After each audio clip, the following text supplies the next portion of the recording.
rrethanave të rastit.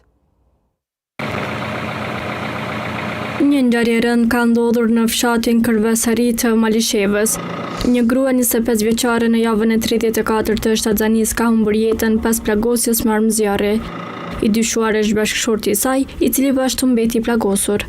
Ngjarja tragjike e cila ka ndodhur në fshatin Kërvesari të Malishevës ka ndodhur pikërisht në këtë pjesë të fshatit, në njërin nga shtëpitë në këtë rrugë, ku dyshohet se është privuar nga jeta një 25 vjeçare e ku më pas ka mbetur i plagosur edhe bashkëshorti i saj.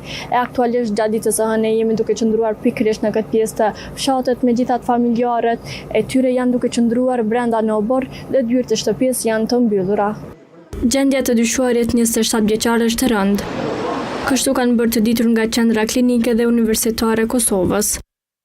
Pacienti është trajtuar në emergjencë, ndërkohë gjatë ditës së sotme është transferuar në mjekimin intenziv për trajtim të më tutjeshëm. E familjarët e viktimës në Lozicë të Malishevës kanë deklaruar për Kanal 10 se janë tronditur nga ky rast.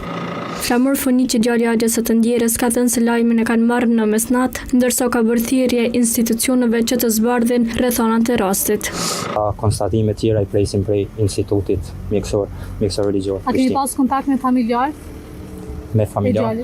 Jo, absolut jo.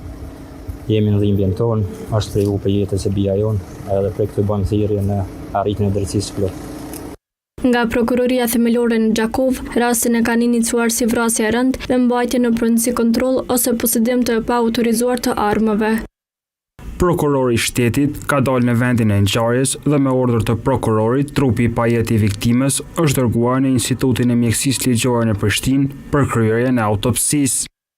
Ndryshe, prokuroria në koordinim me Policinë e Kosovës është duke ndërmarrë të gjitha veprimet e nevojshme me qëllim të ndriçimit të plotë të rrethonave të këtij rasti dhe sigurim të provave relevante. E një tjetër ngjarje e rëndë